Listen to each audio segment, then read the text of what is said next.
about making the syrup, I had two uncles that lived about a mile and a half from us, maybe 2 miles. There wasn't no distance back then. If somebody we knew and wanted to go see them, we'd go see them. We'd walk. Well, in the fall of the year when people started gathering cane, they'd start early in the morning. They'd get up about 4 o'clock, start to grinding cane to get juice to start cooking it. They had a 60-gallon not tub, but pot, cast iron, and it was built up over a furnace. You'd put the fire in on one side, and it had to go around under that kettle to go up the chimney on the other side. So it was what we call today circulating heat, but back then it was just the cane mill. And so as I say, they get up about 4 o'clock in the morning and start juicing cane. Pull that lever with the mill had two big rollers on it, two big cast iron rollers, and they meshed pretty close together, had big old cogs on them, and so one turned and the cogs on it turned the other roller, turned them together.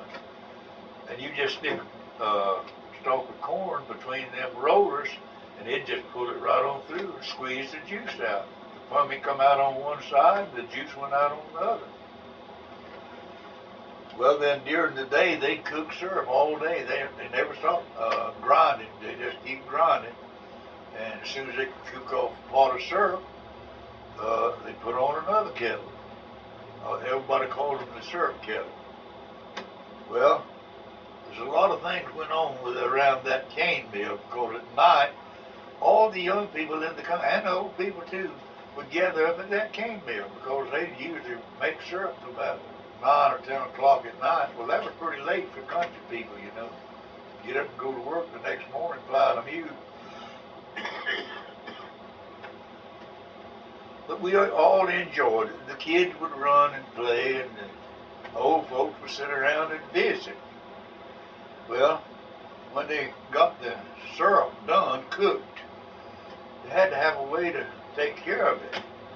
So my granddaddy, he used a club axe and a hatchet and a foot adze. And he could make anything that you wanted out of wood with that, just about. He made all the wash tubs for the people in the country around there. You wanted a double one, he'd make two together. If you wanted just one, he'd make one. Will he carve them out of one piece of wood? Or? Just one piece. I'd take a tree and saw it down and saw off the block as long as he wanted. And he'd work that down and holler it out and smooth it out. It was just as smooth. You could take your hand and run it all over in there. There wasn't a rough place in it. It was just as smooth as glass almost. Well, for the syrup, somebody wanted him to make, my uncle wanted him to make a syrup tub. So he did. He wanted, so he could take up one cooking of syrup, you know, and while it was, he's cooking another one, that would be cooling. When he got the other one ready to take up, he'd have an empty trough, so he'd put it in there. And while that was cooling, my granddaddy made a spigot. So all you had to do was just turn it a half a turn, and the syrup would run out of that spigot. And he made that himself, you know, put it in the bottom of the kettle. So all you had to do was just take a bottle or a syrup can or a jug or anything and hold up to that spigot, turn it over, let the syrup out. It really does. Well, when you started cooking that juice, it come out of the cane. There was trash and stuff that was on the cane. It was just pull the shucks off of it in the field and just bring in the cane, you know. There's pieces of that left on it. So there's all kinds of trash in that. Of course, they strained out the bigger stuff. They had a croaker bag that they used to strain all that big stuff out. but there's a lot of settlements in it. So when it started boiling, those settlements would come to the top, and they'd gather up around the outside of the kettle because it was made to where the main heat was under the middle. So it would boil from the middle, you know, and it would cause that stuff to go to the side. Well, they had a skimmer. It was a strainer on a long pole, and they just take that and go around the edges, you know, strain it and put it in a barrel. And I remember one time in Uncle George's, they was making spot of syrup, and it was right about time to quit that night.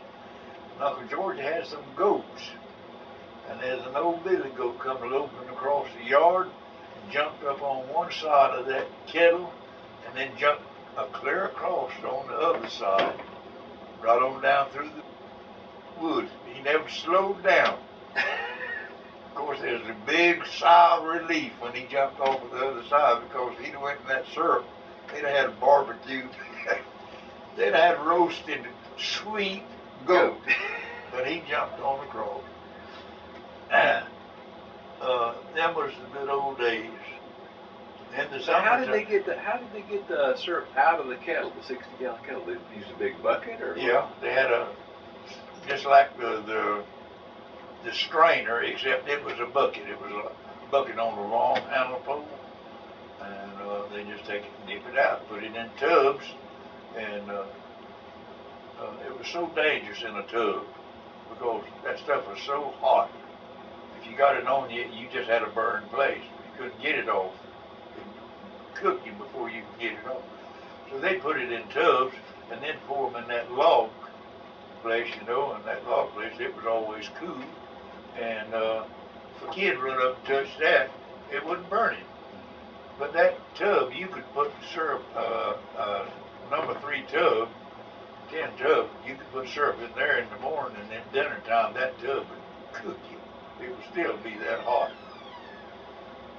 But in that wood, it would cool down quicker, and you could hold it longer, you know. And it wasn't dangerous. Anybody could just put their hands on it anywhere on the outside of it.